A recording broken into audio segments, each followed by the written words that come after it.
علم دین کے بڑے فضائل ہیں،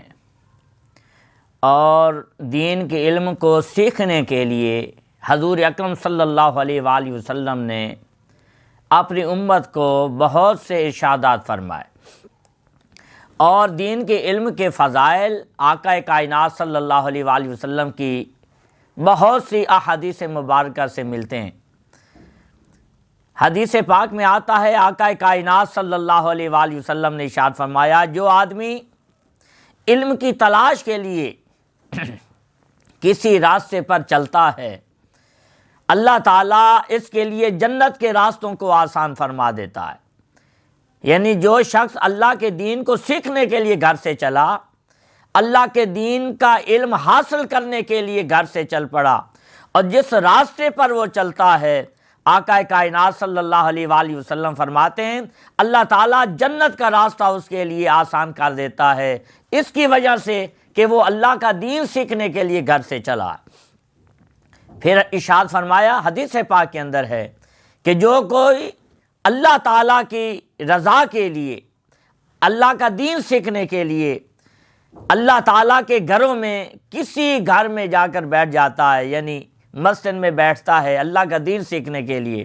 اور آپس میں قرآن پاک سیکھنے سکھانے کے لیے جمع ہو جاتے ہیں، تو اللہ تعالیٰ اس کو چند چیزیں عطا فرماتا ہے۔ نمبر 1، ایسے لوگوں کو سکون عطا فرماتا ہے، اور ان کو اطمینان کی زندگی ملتی ہے، جو اللہ کی رضا کے لیے اللہ کے گھروں میں سے کسی گھر میں جاتے ہیں صرف اس لیے کہ ہم قرآن سیکھیں، دین کا علم سیکھیں، تو ارشاد فرمایا اللہ تعالیٰ ان کو سکون عطا فرماتا ہے، ان کے دلوں کو اطمینان ملتا ہے۔ پھر ارشاد فرمایا رحمت ان کو ڈھانپ لیتی ہے، جو دین سیکھنے کے لیے جمع ہوتے ہیں رحمت ان کو ڈھانپ لیتی ہے، اللہ کی رحمت میں وہ آ جاتے ہیں جو اللہ کا دین سیکھنے کے لیے جمع ہوتے ہیں۔ پھر ارشاد فرمایا نمبر 3، فرشتے ان کو گھیر لیتے ہیں، فرشتے ان کو اللہ تعالیٰ کے کرم سے اور اس کے حکم سے گھیر لیتے ہیں، ان کو اپنے پروں میں لے لیتے ہیں۔ اور پھر فرمایا نمبر 4، اللہ تعالیٰ ان کا ذکر اپنے فرشتوں کے سامنے فرماتا ہے کہ جو اللہ کا دین سیکھنے کے لیے جمع ہوئے، اللہ کے قرآن کو سیکھنے کے لیے جمع ہوئے، دین کے علم کے لیے جمع ہوئے، اللہ تعالیٰ کے ہاں ان کی کتنی عظمت ہے کہ اللہ تعالیٰ فرشتوں کے سامنے ان کا ذکر خیر کرتا ہے۔ آگے حدیث پاک کے اندر آتا ہے، آقا کائنات صلی اللہ علیہ وسلم نے ارشاد فرمایا کہ جو شخص علم کی طلب کے لیے چل نکلا، واپس آنے تک وہ اللہ کے راستے میں ہے، کہ جو دین کو سیکھنے کے لیے گھر سے چل پڑا۔ پھر فرمایا اللہ تعالیٰ جس سے بھلائی کا ارادہ فرماتا ہے، اللہ تعالیٰ اس کو دین کا علم عطا فرماتا ہے۔ کتنا مقام ہے عالم دین کا، کتنا مقام ہے دین کے طالب علم کا، کہ اللہ پاک فرماتے ہیں، آقا کائنات ارشاد فرماتے ہیں کہ اللہ وحدہ لا شریک جس سے بھلائی کا ارادہ فرمائے، جس سے محبت کرے، جس سے پیار کرے، جس سے بھلائی کا ارادہ فرماتا ہے، اللہ تعالیٰ اس کو دنیا کی دولت نہیں دیتے، اس کو اللہ تعالیٰ دین کی دولت عطا فرماتے ہیں، علم کی دولت عطا فرماتے ہیں۔ اور جس کو دین کا علم مل جاتا ہے، پہلے حدیث پاک آپ نے سنی ہے، جو اللہ کے دین کے لیے چل نکلتا ہے اللہ اس کو سکون کی دولت عطا فرماتے ہیں، اللہ تعالیٰ اس کو اطمینان کی دولت عطا فرماتے ہیں، اللہ کی رحمت اس کو ڈھانپ لیتی ہے، اللہ کے فرشتے اس کو گھیر لیتے ہیں، اور اللہ تعالیٰ فرشتوں کے سامنے اس کا ذکر کرتا ہے۔ تو کتنا مقام ہے جو دین کا علم حاصل کرتے ہیں اور دین کا علم آگے سکھانے کی کوشش میں لگے رہتے ہیں۔ آگے حدیث پاک کے اندر آتا ہے، آقا کائنات صلی اللہ علیہ وآلہ وسلم کی حدیث ہے، جس نے میری سنتوں میں سے، میرے طریقوں میں سے، میری سنتوں میں سے کسی ایسی سنت کو زندہ کیا جس پر میرے وصال ظہری کے بعد عمل کو جو ہے چھوڑ دیا گیا، اس سنت پر عمل کرنا چھوڑ دیا گیا، تو آقا کائنات فرماتے ہیں اس کو اس سنت پر عمل کرنے والوں کا اجر بھی ملے گا، اور جو عمل کریں گے ان کے ثواب میں بھی کوئی کمی نہیں آئے گی۔ یعنی جس شخص نے میرے دین کے علم کو پھیلایا، میری سنت کو زندہ کرنے کا درس دیا، اور اور ایسی سنت کو جو میرے پردہ ظہری فرمانے کے بعد لوگوں نے اس پر عمل کرنا چھوڑ دیا۔ تو جس نے وہ سنت آگے سکھائی، جس نے اس سنت کا علم آگے دیا، تو